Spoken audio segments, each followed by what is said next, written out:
Buenas noches, amigos televidentes. Ramón Francisco Martínez Peña, quien les habla, odontólogo, patólogo clínico y anatomopatólogo, le da la bienvenida con el programa La Boca. Usted puede marcar para hacer su cita los números 809-687-2770 o llamando al celular al 809-879-4574. Si usted tiene dientes que se mueven, encías que sangran, mal aliento, caries, para reponer los dientes que le hacen falta, si su lengua está blanca, negruzca, verdosa o amarillenta, y algo muy importante, todo tiene importancia, pero las cosas van por orden de prioridad desde el punto de vista biológico.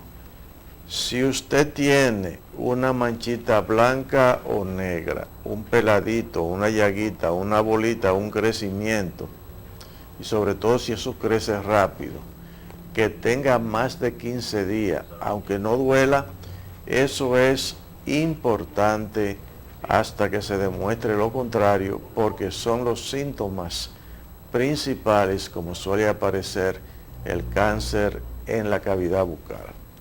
Estamos ubicados en la calle Pedro Enrique Sureña, número 83, en la Torre KP, Centro de Especialidades Médicas, en la suite 305.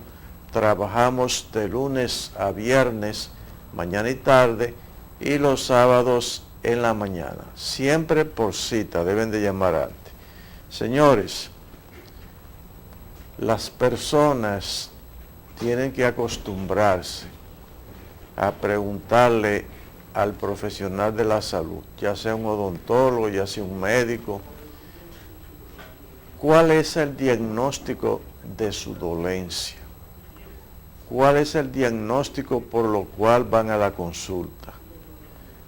Porque muchas veces yo con mucha frecuencia tengo pacientes con problemas sistémicos generales o bucales que van a médicos generales, van a odontólogos generales, van a pediatra, van a alergista, porque no saben a qué especialista acudir en el área de la odontología, van a cirujanos maxilofaciales y le dicen, no, eso no tiene importancia.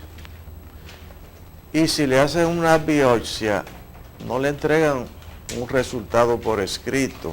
Y si se lo entregan, no le explican. Y a veces anda el paciente con el informe, con el papel ese, que no sabe a quién preguntarle qué es lo que significa esos términos, que son médicos, y que no tiene el paciente por qué saber qué es lo que significa eso. Entonces, muchas veces el paciente no pregunta y el médico no habla. Y eso no está bien. Nosotros cuando tenemos un paciente, se hace un diagnóstico clínico presuntivo y si hay necesidad de hacer exámenes complementarios que son indispensables muchas veces para el diagnóstico definitivo, entonces nos valemos de los recursos que dan los exámenes de laboratorios y otros exámenes, una radiografía panorámica, una tomografía axial computarizada, una sonografía, un hemograma completo, una glicemia, un anti-HIV, una prueba de Benson-Jones, etcétera, etcétera. Porque si a mi consultorio acude un paciente como este, con una elefantiasis gingival, tanto afectando la encía superior y la inferior, donde está comprometida la papila, la encía papilar, la encía marginal, la encía insertada, casi llegando hasta la encía libre. Entonces, aquí lo más importante es saber qué es lo que está produciendo este tipo de agrandamiento gingival. ¿Cuál es la causa? Porque podemos hacer una mala práctica médica cuando nos equivocamos. Hay posibilidad de que este paciente lo operen sin tener un diagnóstico claro y que la lesión al poco tiempo vuelva a estar como está ahora, con ese crecimiento donde hay alteración del tamaño, del color, del aspecto, de la consistencia. Se ha perdido el aspecto de cáscara de naranja de la encía y hay falsas bolsas periodontales por el aumento de volumen de las encías. Son falsas bolsas periodontales. Entonces, si nosotros no nos valemos de la anamnesis, o si nosotros no hacemos un ejercicio mental en fracción de segundo de preguntarnos, sin hablar, por supuesto, pero cuáles son las causas que pueden dar lugar a una patología como esta que yo estoy viendo. Y entonces usted dice, bueno, hay agrandamientos gingivales o hiperplasia fibromatosa producida por diferentes causas. ¿Y cuáles son esas causas? Déjame ver si este paciente es epiléptico y está tomando una droga que puede estimular el crecimiento de los fibroblastos y dar lugar a un crecimiento de la encía como ese que aparece aquí en este paciente. Ahí hay una causa. Eso está comprobado con cultivo de fibroblastos en medios de laboratorios que se ha realizado. Entonces yo pienso, hay un agrandamiento gingival o una hiperplasia fibrosa como esta que estamos observando, que es producida por un paciente que está tomando un antihipertensivo con un componente que es nifedipino que provoca este crecimiento de las encías. Van dos causas. Hay una que es de tendencia familiar, hay una que es idiopática que no se conoce la causa. Porque si el paciente está convulsionando, es epiléptico, y usted lo opera y lo que está motivando el crecimiento de la encía es el medicamento que está controlando esas convulsiones, usted no hace nada porque hay que cambiar ese medicamento. Lo mismo si es hipertenso, hay que cambiar ese medicamento. Y si es de tendencia familiar o idiopático, ahí usted va a tener una recidiva permanentemente. Entonces hay que hacer un diagnóstico diferencial, hay que hacer un diagnóstico deductivo, no el diagnóstico inductivo que se hace cuando la lesión es tan clara que no hay frontera con otras lesiones que se tocan porque tienen sintomatologías comunes. Aquí, por supuesto, yo tengo que hacer una biopsia, pero le voy a decir una cosa. El 99% de los pacientes que llegan con este agrandamiento gingival, cuando van a los profesionales de la salud, lo operan, ni siquiera le hacen una biopsia previa, ni siquiera le hacen la biopsia después de haber extirpado toda esa masa. Más del 99%, eso sucede aquí en nuestro país. Eso es una realidad, lo tiran al tacho de la basura, como dicen, al zafacón. Y eso no es correcto. Uno está cansado de hablar sobre este asunto y se sigue haciendo de manera regular, vamos a decir irregular, mejor dicho. Aquí tenemos otro tipo de agrandamiento gingival, también en un paciente que es hipertenso y que el componente del antihipertensivo es nifedipino, esa droga que provoca eso. Hay que mantener una comunicación con el cardiólogo, decirle al cardiólogo lo que está pasando y entonces que el cardiólogo sea el que suspende esta droga y que la sustituya por otra que no tenga ese componente químico. Aquí nosotros podemos tener un aumento de volumen de la región infraorbitaria, como dice la gente, una hinchazón que es bilateral. Yo he tenido pacientes con los ojos cerrados. Fíjense que aquí hay un eritema y hay un ligero aumento. Si esto no se establece la causa y no se trata rápidamente, va a haber una oclusión de los dos ojos. Es decir, la inflamación o la infección, si es que la hay, va a ser tan grande que le va a tapar, el paciente no va a poder ver, porque he tenido pacientes así. Entonces, el que no sabe de patología y no está en esto todos los días, puede equivocarse muy fácilmente. Porque yo he tenido los pacientes así como este que se ve acá, con los dos ojos cerrados, y un lado todo inflamado, un lado todo hinchado, para que usted me pueda entender, que afecta el surco nasogeniano, la región maseterina, completamente. Entonces, nosotros podemos tener una situación como un edema angioneurótico de Quinn, que eso no está clara la etiología. Hay autores que dicen que es hereditario, que es adquirido, que es alérgico, pero esta es una situación muy difícil porque puede ser muy peligroso, dependiendo dónde se localice. Yo lo he tenido pacientes con este problema en el labio inferior, que se ve sumamente inflamado, una elefantiasis del labio inferior, y que viene con un antecedente de estar tomando antibióticos. Señores, aquí en esta situación los antibióticos no van a hacer absolutamente nada. En este caso particular, ahora, esta misma situación la he tenido yo con pacientes con retos radiculares, con un antecedente de dolor de tipo dentario, y que le han tomado miedo los profesionales que lo han visto. Y le han estado dando antibióticos hasta durante 3 meses.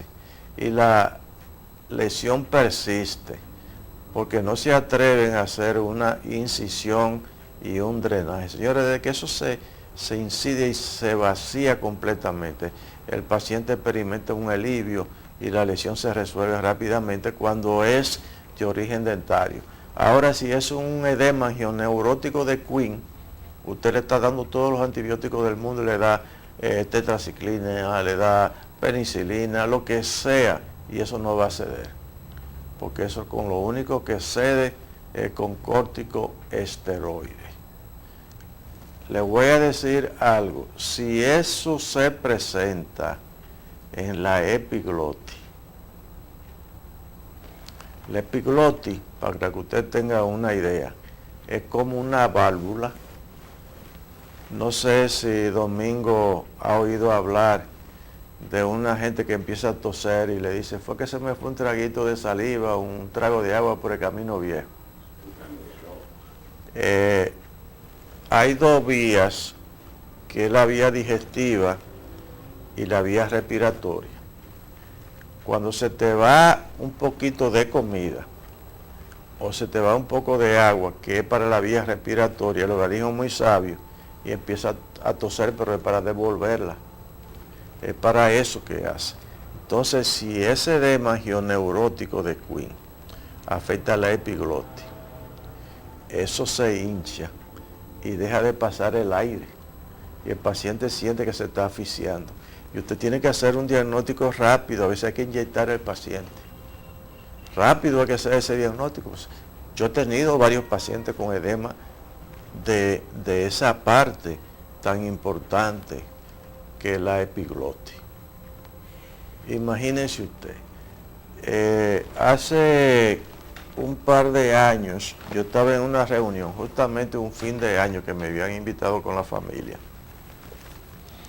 y había una odontóloga ahí en esa reunión, y estábamos hablando, y yo le pregunté, ¿y dónde está ejerciendo? Y dice, no, doctor, yo estaba recién instalada, y al lado había una amiga mía, una odontóloga, que le estaba trabajando a un paciente y se le murió.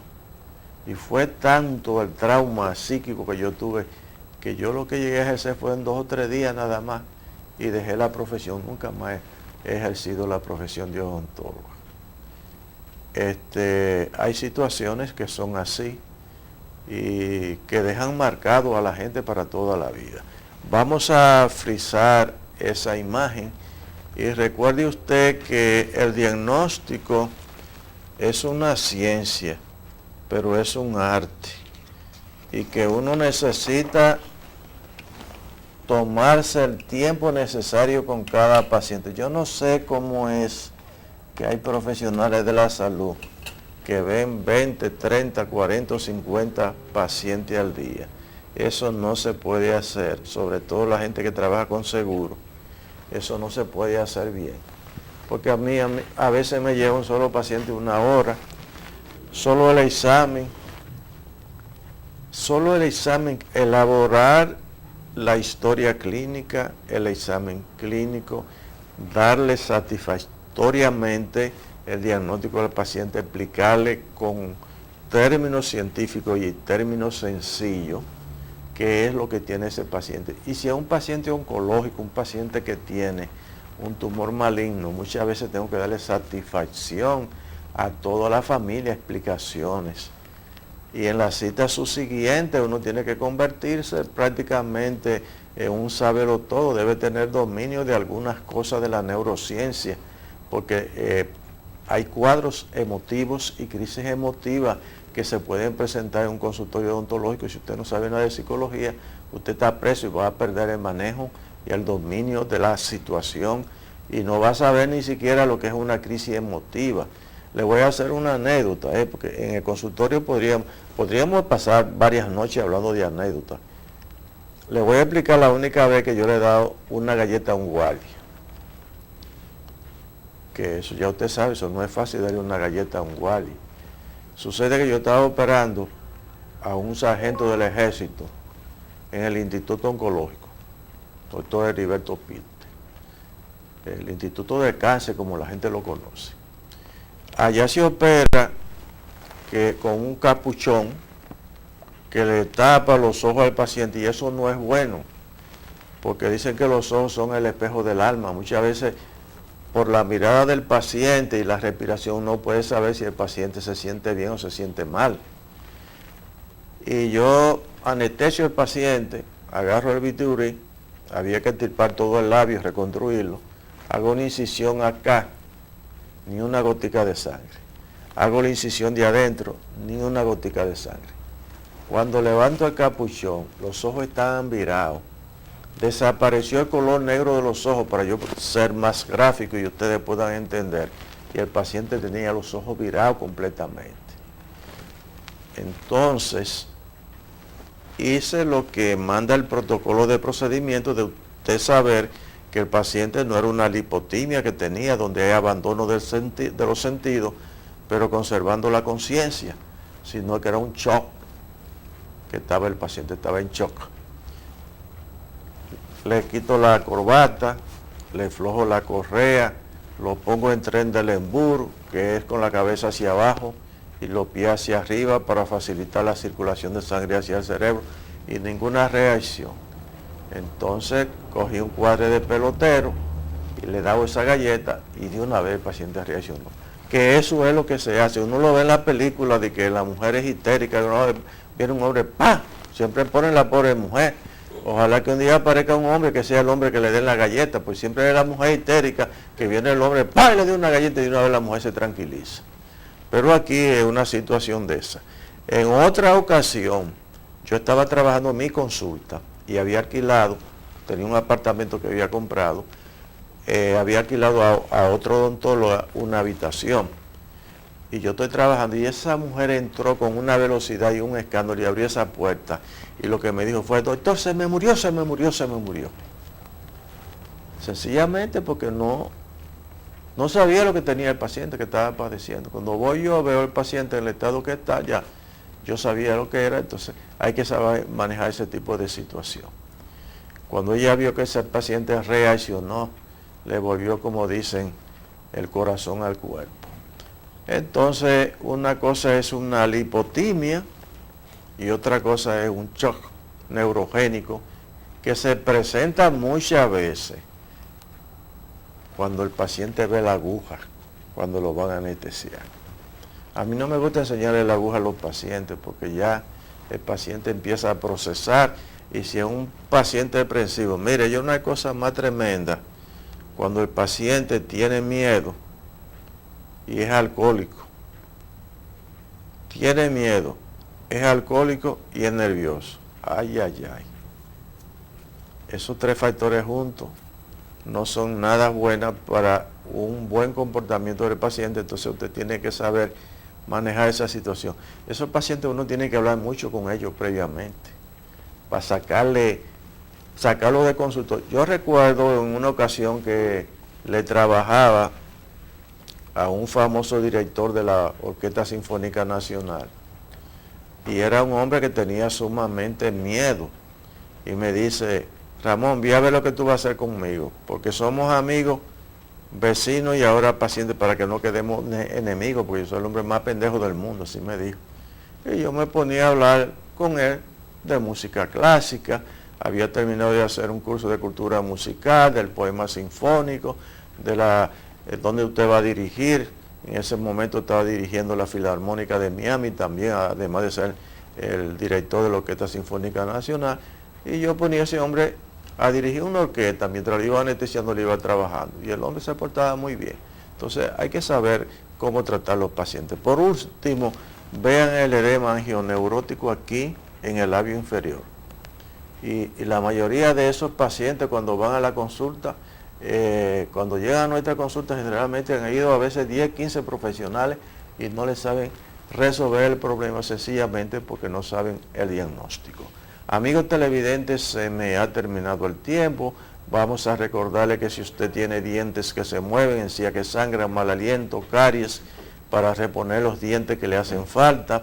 Si su lengua está blanca, negruzca, verdosa o amarillenta. Y si usted tiene una manchita blanca, un negro, un peladito, una bolita, un crecimiento que no duela, recuerde que esos son los síntomas más frecuentes del cáncer de boca. Y que no siempre las cosas que no duelen no tienen importancia. La mayoría de las veces tienen más importancia que aquellas que duelen en la cavidad bucal. Teléfono para su cita 809-687-2770 y 809-879-4574. En la Torre Capé de la Pedro Enrique Ureña, número 83, Centro de Especialidades Médicas, en la suite 305, estamos a sus órdenes. Trabajamos de lunes a viernes, mañana y tarde, y los sábados en la mañana, previa cita. Recuerde que estamos muy cerca de la Máximo Gómez, hacia atrás del Centro Médico Nacional de la UCE. Será hasta un nuevo programa La Boca. Hasta entonces.